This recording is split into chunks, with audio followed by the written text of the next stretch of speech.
We're going to use our air dry clay to create two different types of vessels.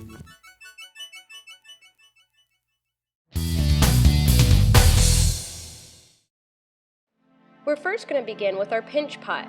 You're going to take a ball of clay and roll it into a sphere. Make sure to smooth out all the edges and try and prevent any crevices from forming by smoothing those out with your fingers as well. Then take your thumb and create a small indentation in the middle of the sphere. Press harder with your thumb and then start to turn it as your fingers and your thumb create the walls of your pinch pot.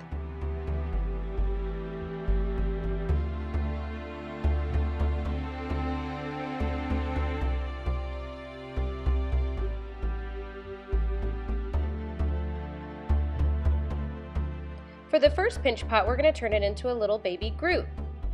So I take a little sphere of clay and then roll it into a little coil and tear it apart about in half so I can then turn it into two symmetrical eyes. Grab a paintbrush with a little bit of water and create small indentions for the eyes to sit in. The water is going to act as an adhesive and the indentions are going to mark where to place them. I put them kind of low on the face. I think it makes him look a little bit more young. And then to create all the markings, I just use the edge of a butter knife because it makes really clean lines. So I'm going to give him a soft little smile from eye to eye. Now to turn this into little Baby Groot, like a little plant, I use the back of the knife to create vertical markings to make it look like tree bark.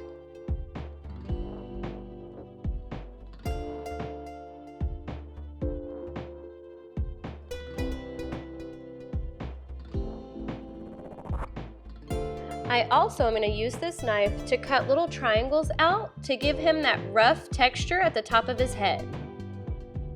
We're going to create these small little markings and these little cuts all the way around your pinch pot. Now this can be organic, don't worry if some are larger than the other or some are tiny. Just keep going with it. I do let this sit for over 24 hours because you don't want your clay wet when you paint on it. I'm using watercolors. So I'm going to put a base coat of brown, and you're going to notice that with the watercolors that the paint sits really nicely in those little crevices so you can see those textures.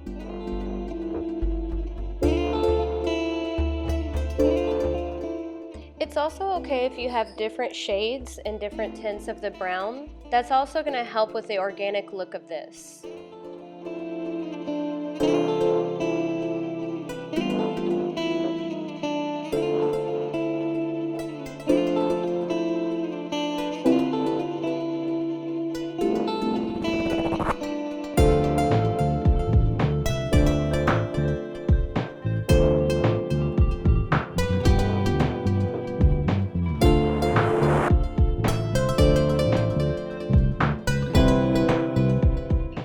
Once I have my base coat on, I'm going to let it dry. Because if the paint is still wet when you add the details of the eyes, it's going to bleed together. So wait for it to dry and then you can add the details in the face.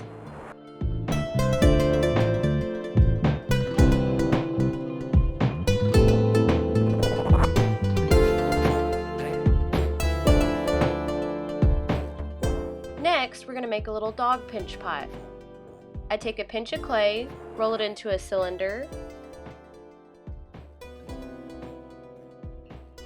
and then I use my butter knife to cut it in half so I have pieces that are about the same size. These are going to become our ears. So I soften up the edges and kind of make an ear shape and flatten it out.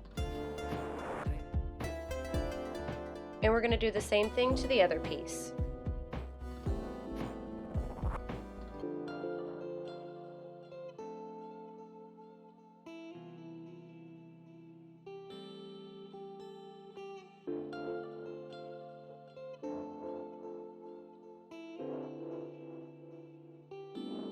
Decide where you would like these located on your pinch pot. I realize that I want them more in front so you can see them. Grab the water with the paintbrush and dab it on.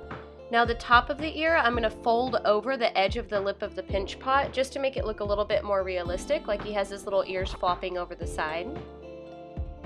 I'm going to do the same to the other side.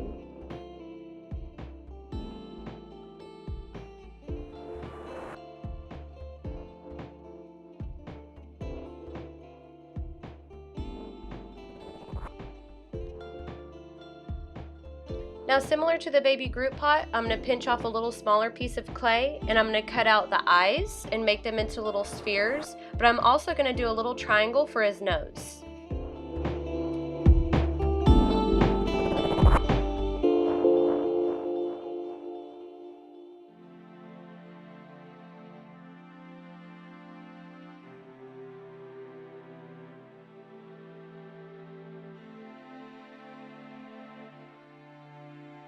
When you go to attach them, use the water again to mark and also have the water act as an adhesive when attaching your pieces.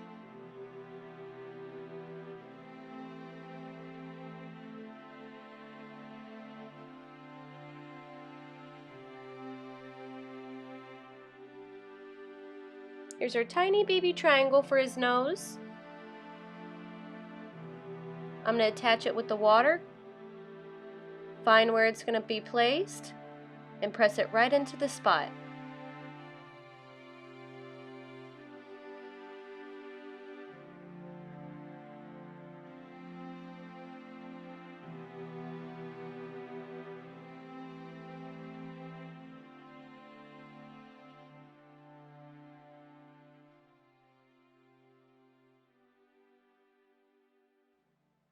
Be sure before you add your paint to let it fully dry. This could take up to 24 hours, possibly even more depending on how thick your pot is.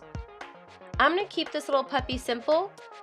I'm going to just paint his eyes, his nose, and his ears.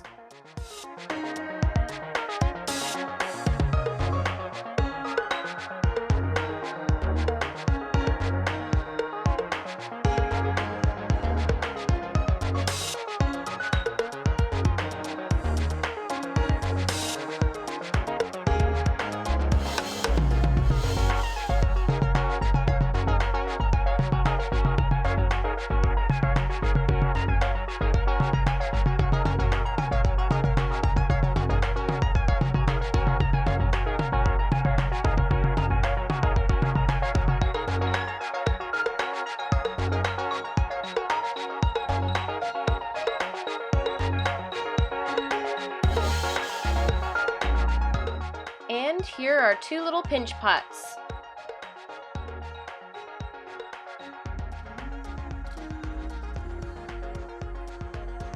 For this last dish, we're going to start with a flat piece of clay. So I take a ball of clay and press firmly down with my palm. Then I flip it between each pressing. If you have something cylindrical, you can use it as a rolling pin.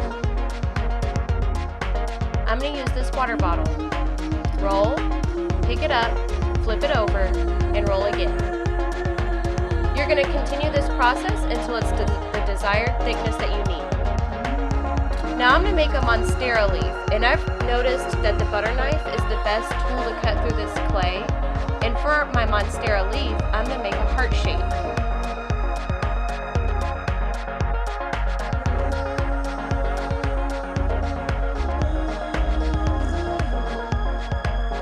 Now I'm going to use that smooth back of the butter knife and I'm going to draw in the details. If you're familiar with a monstera leaf, these leaves are really beautiful and they actually have negative space. That's the space in between with holes. So I'm going to remove some of the clay and the pattern of a monstera leaf.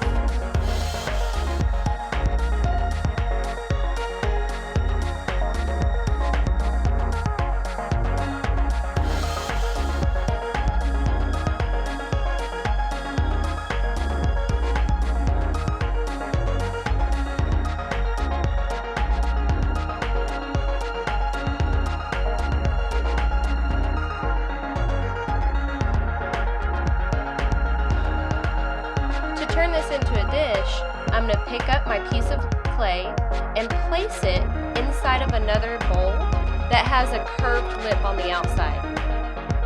This way, as it dries, it's going to dry in a curved shape. And you can kind of tell as I paint this that the shadow shows a lift in this dish.